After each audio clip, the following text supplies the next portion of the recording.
Hey you guys, what's going on? My name is Rye, Read the Writer. Let's talk about A Quiet Place Day One. Day one.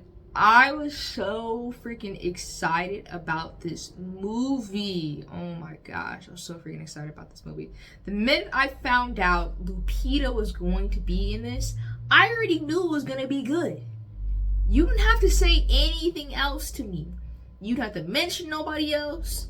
You'd have to show me shots of the death angels, those monster creature things. You didn't have to show me the cat, and I like cats. All you had to do was say, hey, Lupita was in this. I was going to be at the theater. I was sold. She's one of my favorite actresses. She is a rock star, and it came through so much with this film that between her and the cats, because it was two cats playing the roles of what's that cat's name? I don't know if I even have it up here, but the cat's name is Schnitzel and Nico, the two cats that played in the movie. Between her and those cats, I was already sold. This movie hit hard. This is one of the best summer box office hits that I've seen in a while. And I'm not even just saying that just to say that. I've seen some horrible movies in this past 2020 spear in this time. As you guys know, you guys have been on this channel. Movies for me have been doing some bad things. But something about the 2024 year, the movies, the TV shows, there are so many great projects out right now. It's like we're making up for all the damage that was done between 2020 to 2023. So this movie is a hit. If you have not seen this movie, you can trust me. It's a good one. Be warned, it is a thriller. There are monsters in this movie. These are creatures. People do die. This movie will have you on the edge of your seat with anticipation. And that's one thing I can say about this film. This movie did such a great job of having you linger on what's going to happen next. Just waiting for it. Once the sound was drawn out of the theater, and that's another thing I like about this film so much. It's a quiet film, essentially. There are parts of the movie where there's a lot of noise, a lot of things going on, especially when the monsters are killing people. But because you have to be silent to survive, the little moments, especially like with, the directors, let me look it up. It was directed by Michael, I'm probably going to say his last name wrong, but Saronsky.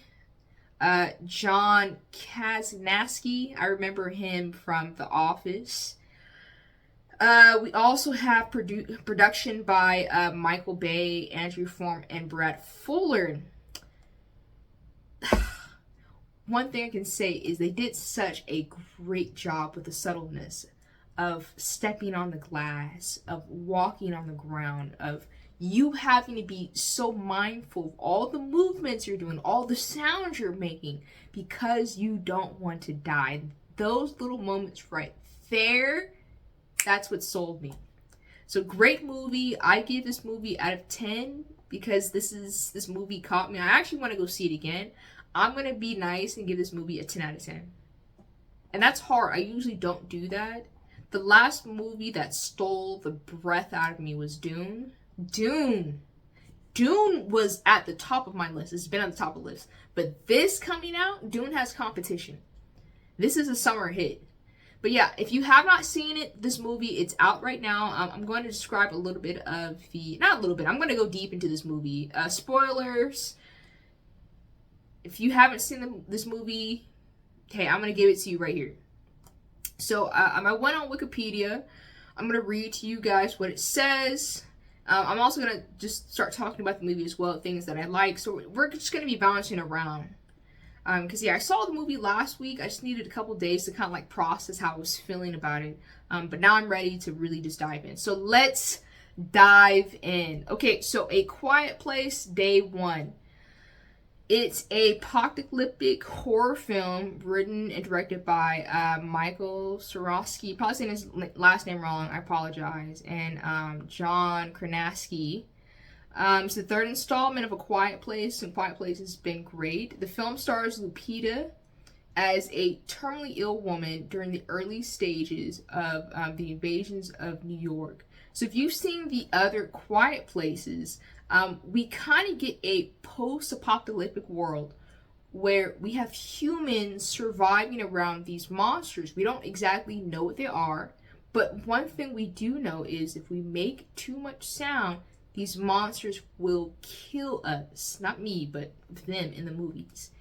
And the cool thing is trying to survive and live through this world, live on planet Earth, while not drawing too much attention to yourself. So in A Quiet Place, especially with the first movie, we got to see the characters learn sign language. That was the main language shared among like a certain family. We got to see them maneuver through certain obstacles, like in the forest, around trees. A lot of really cool things going on with that film.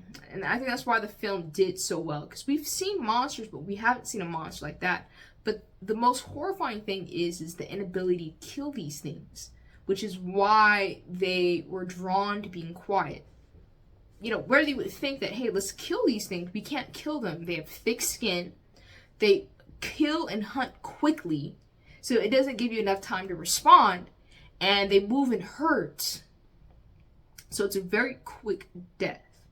But yeah, in the second movie, we get to experience what life looked like during the first invasion. There was a really awesome scene during the film where we got to see these, I would call them like trail lines in the sky, like falling meteors, ripping and falling through the sky and landing on Earth, and just the impact and the earthquake of their landing in New York. And you would think that, hey, if we're having an alien invasion, it would be slow moving, it would be slothful, we would have time for the government to intervene, for us to build a perimeter. You know, like in other movies, there's a perimeter, we have scientists, we have archaeologists, we have people who are doing DNA, police, we have all those things. The way this invasion worked is that it happened immediately. It was on the drop of a dime. Boom, they land from the sky, invasion, they're killing. There was no time to prepare. There was no time to evacuate. It was immediately, here we are in this present moment, and how are we going to move? Pandemonium, destruction, dead bodies, killing, people dying as fast as they possibly could. It was immediate. And the devastation from that was so apparent in this film. It was a hit. That's one thing I can say about this movie. It's not slow moving. This movie doesn't even give you enough time to grapple the situation. You are in an invasion and you have to learn how to survive. You are surviving with immediate PTSD and you're moving. You're not adjusting, you're just moving. There's no adaptability. You have no plan. And that's like the greatest thing I can say about this movie. There is no plan. They don't have a plan. They don't know what they're doing. The only advice everyone in this movie was given is to stay silent. And that was it. Everything else, we're doing it by ear. We are figuring this out as we go, and we have to survive. Great start with this movie. Absolutely great. So yeah, it goes terminally ill woman during the early stages of the invasion in New York. They're blinded by these creatures with an acute sense of hearing. The supporting cast is Joseph Quinn, Alex Wolff, Demone, I can't pronounce his last name, but really great actor. I'll just throw his face up right here. Reprises his roles of Quiet Place Part 2. Yeah. So day one begins in November 2020. It goes, let me see. Oh, let me just go into the plot, because, yeah, let me forget everything else. Because I'd rather just give you guys what the movie is actually about.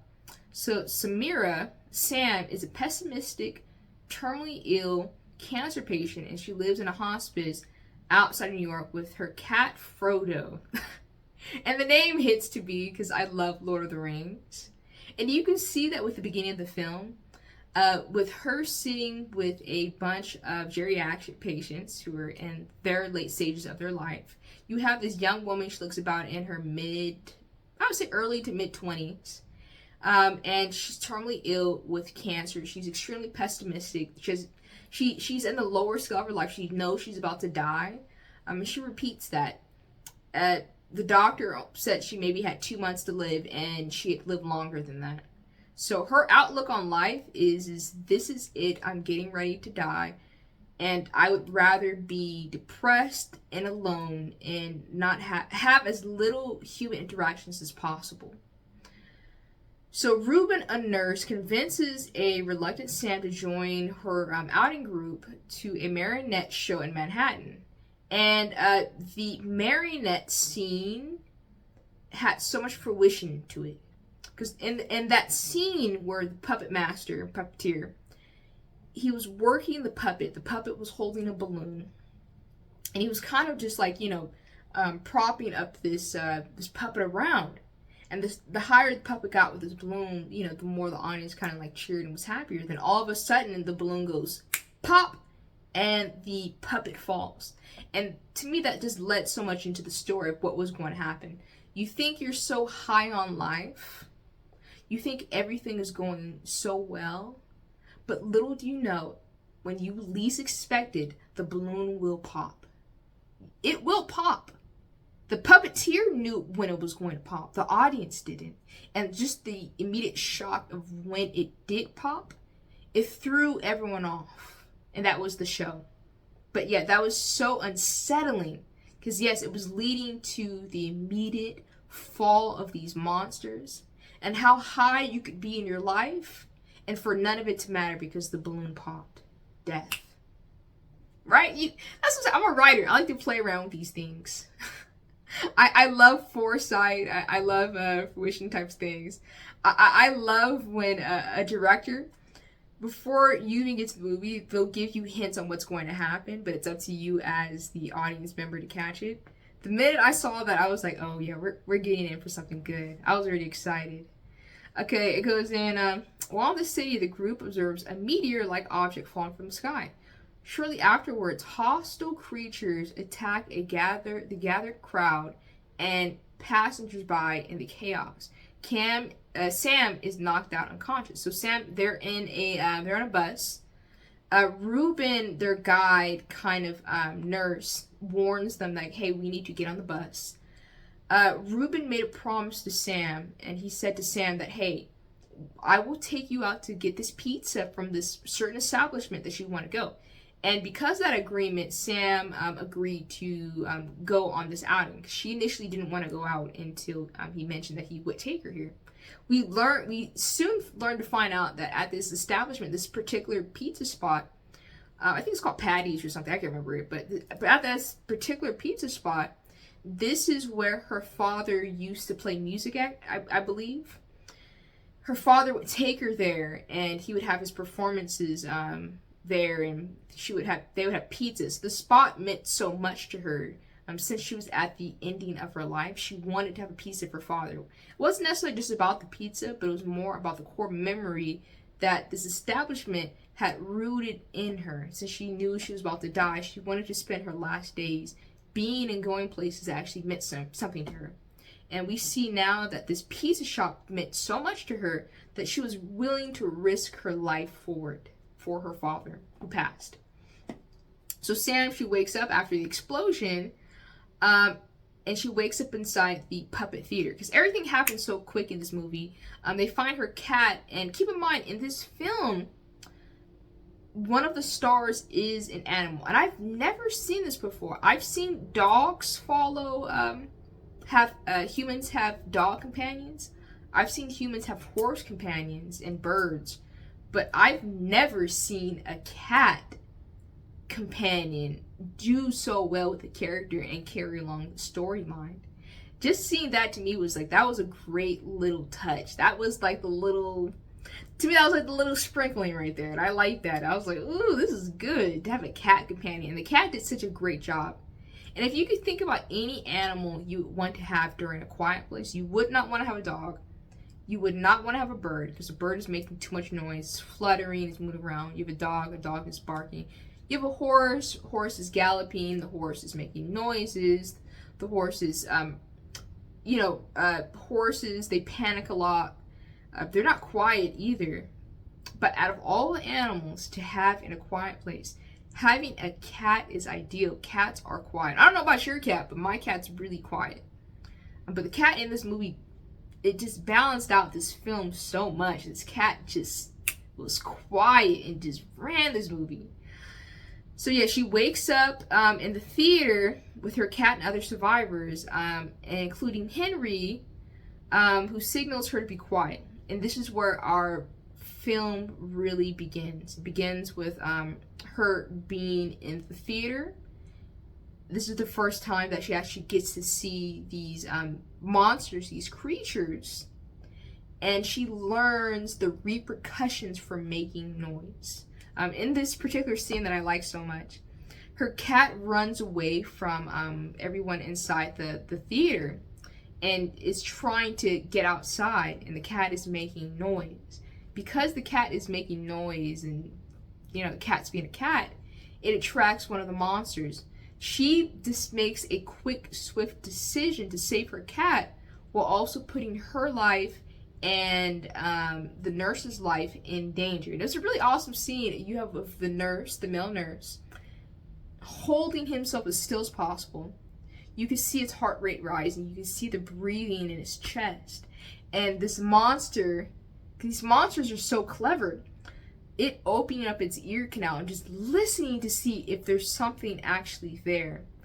Then that scene immediately switches with the helicopter going around above, and the monsters flee chasing after the helicopter. But such a cool scene.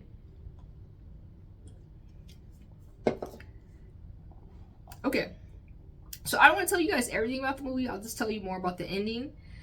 Lupita does get pizza, but not from the exact shop. The shop that she was going to was destroyed. She meets another character. His name is Eric. He is a law student. He seems to have shell shock. He escapes the monsters through a subway tunnel that had been flooded by water. His first interaction with Lupita getting absorbed into the story is he discovers the cat. And because he finds the cat, that's kind of like a point for him where he has his first like human interaction, even though it's not a cat, but it's a connection point for him, that even though he's going through this shell shock, this trauma, this PTSD, this cat seemingly becomes a point of like a savior for him, a point of comfort for him. So yeah, from there he begins to follow Lupita's character, and they rummage through the city, through New York, going to this pizza shop. Okay, but yeah, let's talk about this film. There's a lot of things I want to talk about it. The cinematography. This movie is breathtaking. It is absolutely gorgeous.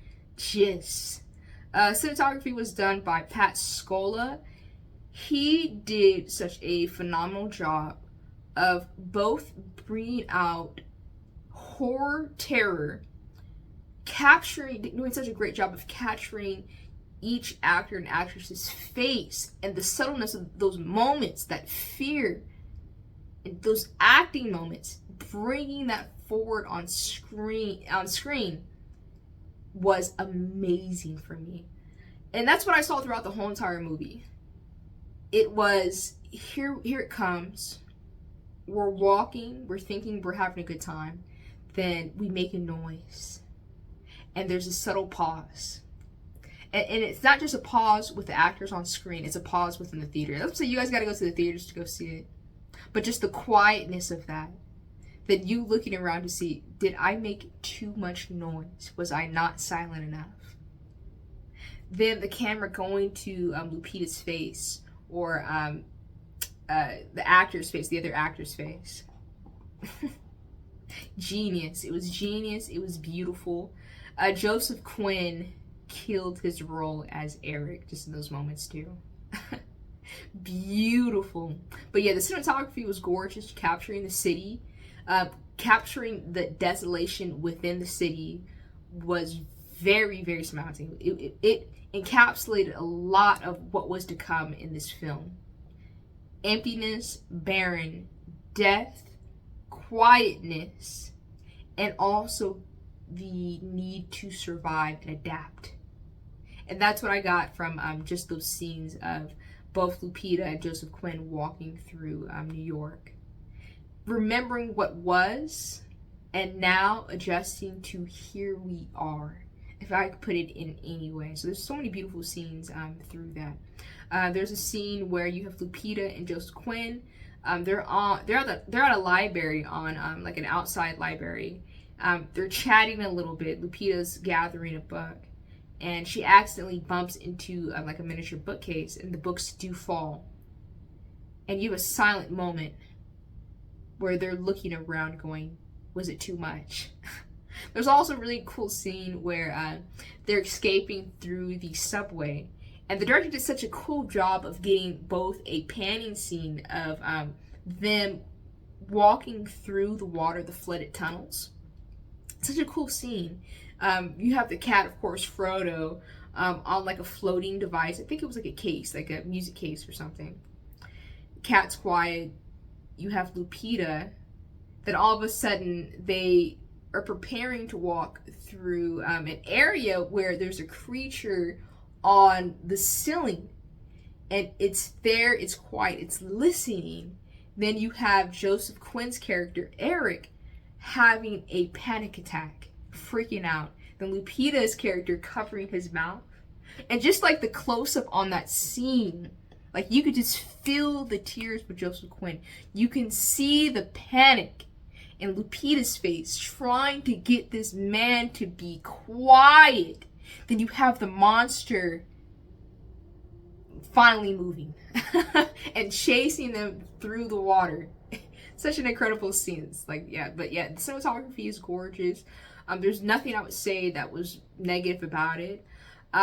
The scene where we got to see the restaurant that Lupita's character was trying to find was burnt down. That was incredible. Scene in empty New York. Great stuff. So cinematography was phenomenal. The acting, I'm going to say this. It was hard for me to decide who carried the movie because, to be honest, they all carried the movie. Even the characters who were in the background, who didn't have significant roles, played the ass out of their roles. They helped to bring the scene alive. There's so many great actors and actresses in this film. But Lupita's character, very pessimistic, very morbid, very self-centered, very focused on herself. Her own priority was to focus on reaching her goal, was her cat, because she was willing to risk her life and other people's lives for this cat, and eventually Eric's. But that character's dry sarcasm, that character's little moments where you get to see a glimpse of her personality, carried along the movie nicely. It felt completely real. There wasn't a moment where I was watching this movie where I went, oh, that's Lupita. Because, you know, what I've seen from interviews, I don't know her, but from just what I've seen, the only thing that I saw when I looked at her was I looked at Sammy. She dove into this role. She became this character. Same thing for Joseph Quinn.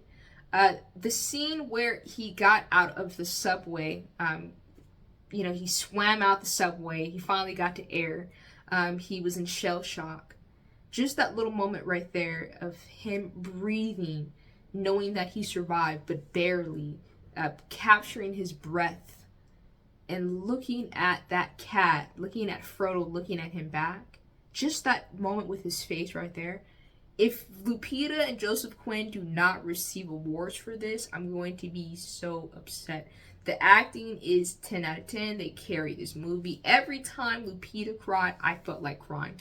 That moment in the subway, when they went back underground, when Joseph Quinn's character Eric was having that panic attack and Lupita had her hand over his mouth and he was hyperventilating, That right there was enough. But every scene I'm telling you guys is something else.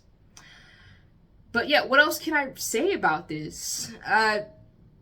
Cinematography, phenomenal. The acting, phenomenal. Truly, the quiet scenes, phenomenal. The monsters, I had to do some research because I wanted to know what the monsters were actually called because it was bothering me for a minute. And I did some research. So those creatures from A Quiet Place, they're actually called death angels. So I'm going to read a little bit from this article I got. It goes, well, never explicitly called by anything within the films, which I think is absolutely genius.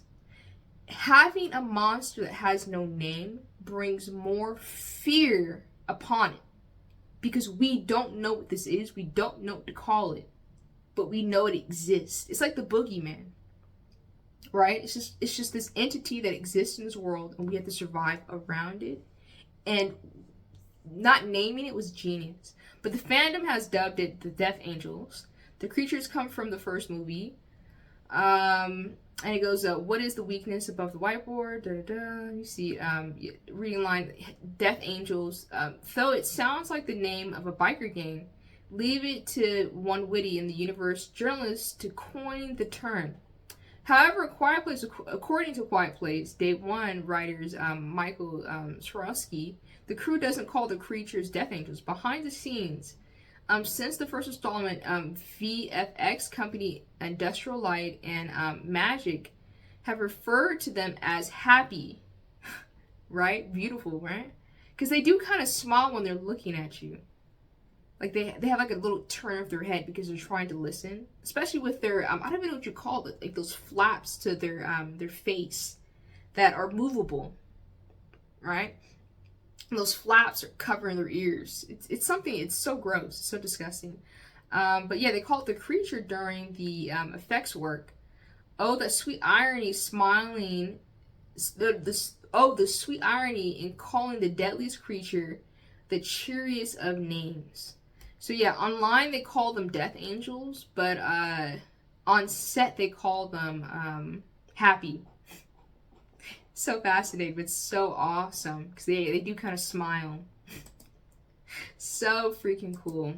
But yeah, what else is there to say about this film? It's thrilling, it's horrifying, it's scary. The scenes where it captured me the most is when it was the most silent. There's some cool things about this movie, though, is that it did give some revelation about how these creatures do operate. They do have a calling system. I'm not sure about the mating system, because there was a scene where they had, like, egg things on the ground. I don't know what they were, but they were eating them. But they were, like, miniature smiles, happies on the ground. So I think we have, like, an understanding that they do mate and they do lay eggs. I'm not sure, but there was some grasping for that. But yeah, in that particular scene, the creatures do talk to each other, so they do have a form of communication. Another thing that we did gather from this film is that, yeah, they came from the sky, and it was a swift death for humanity. Humanity didn't have enough time to make any adjustments, to make any moves, to protect themselves. It was, here we are, we need to survive, and we're dying. Which was really great to see. And also we learned that around a lot of water and other outside noises, the creatures seemingly avoid any other sounds, because whatever the main sound is, especially if it's nature-based, it doesn't draw their attention.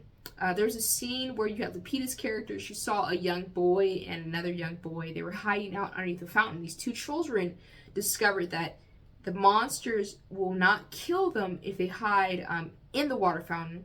So the children were surviving, and that was a moment for Lupita where she learned that, okay, when it's raining outside or there's other noises that are louder than our voices, we are allowed to talk, or we can move around more freely. But in moments where it's deathly silent, we must become more silent than the silence. And if we are louder than the present sound, we are detectable. So, but yeah, some really great stuff from there. But yeah, it was really cool. We also learned from day one that the monsters do not like water. I think that was also a part of it too. While it was raining, when it was raining in that raining scene, we didn't get to see one of the happies. So yeah, water, rain, other watering sounds, nature sounds, louder sounds. The monsters are no longer present. You won't be attacked. But yeah, great stuff. I give this movie a 10 out of 10. I definitely want to watch it again. Here we go. The name of the pizza spot is called Patsy's. I was trying to think of what it was. I was like, is it Patty's? But yeah, it's a spot in New York. Very cool stuff. It goes here. She used to watch her late father who passed away, play at a jazz club in Harlem. And they would get pizza with him at Patsy's afterwards. Something Sam always wanted to do before she died. Eric fulfills Sam's wish by taking her to the club, collecting pizza from another store, and performing a magic cart trick to cheer her up. But yeah, the movie ended exactly how it should have ended, or I think the best conclusion was Eric's character fleeing, get away from the monsters, and Sam, Lupita's character, choosing to die since she already had cancer. It was the end of her life. But yeah, great stuff, great movie. It's very quick. I almost felt like the movie was too short. If the movie were 30 minutes longer, I would have been perfectly fine with that. But the movie was perfectly timed. Everything had such a great pace to it. So there was never a moment where I was sitting there going, okay, they're talking, or okay, here we go. There was so much danger around them that even when they were having this moments where they were connecting and bonding, I was always thinking in the back of my head, is one of the creatures going to come for them in this moment? Is something lurking around? But yeah, great movie, great acting. This franchise is 3 movies deep, and they have not made an L. They continue to make great movies, and I think this is a good thing too. If they continue producing like this, then A Quiet Place is not going to go anywhere. Which I'm actually hoping it doesn't. Because if they keep discovering new angles for this film, it's just going to get more and more exciting. Compared to other franchises that are slipping down, this movie, Quiet Place, day one, actually boosted my interest more in this franchise than anything. But yeah, go see this movie, go support it, go to the theaters. It's still in there. The release date was June 26th, so it's been a couple weeks now. So you have plenty of time. The running time for the film is 99 minutes, so I want you guys to keep that in mind. It's still an hour plus, so you're going to be in there for a minute. But like I said, the movie is not slow. You're going to be in there. You're going to be entertained the whole entire time. The audience almost feels like it's in the movie. Like when I was watching the movie, the audience, the moments when the creatures were on scene, the audience actually silenced itself, which was amazing to see. There's such a different power between watching a movie at home and watching it in the theaters, because the audience brings so much energy to the film. It is a once in a lifetime experience. So you're absolutely missing out not going to go to the theaters and go see this. You waiting to see it at home, sure, it's going to be a little bit cheaper, but just for experience sakes, go see it. The budget for this film was $67 million. The box office growth so far is $203 million. This movie is killing it. And the movie was put out by Paramount Pictures. So Paramount, you're doing some great stuff. But yeah, 10 out of 10 for me. I have no qualms about it. It did a great job. The cat stole the film. Lupita stole the film. Let me go to the other actor because I keep forgetting his name. Joseph Quinn stole the film. But even then, the background characters too, everyone was just killing it. Just killing it. So some really great stuff out there. But yeah, 10 out of 10. I'm very happy. I'm so happy that I got to see another great movie this year. And I'm excited. After this, for me, because I am going to go see Mufasa. Don't know if it's going to be good, but I will go see Mufasa. I'm going to go see, it comes out in November. I'm going to do a review on the trailer as well. Gladiator 2, because I'm excited to see Denzel. Love Denzel. Love a salt and pepper Denzel. So I'm excited to see that. And, I'm trying to think. I don't know if there's anything else I wanted to see. Oh, I'm tripping. Wolverine and Deadpool coming out, should be out next week. Yeah, because in 2 weeks, because it's at the end of July. So yeah, this year is just going through. We are halfway through the year. This year is almost over. And yeah, that's pretty much it for movies coming out. But yeah, I will definitely see you guys for the next movie. Thank you so much for watching, getting my review.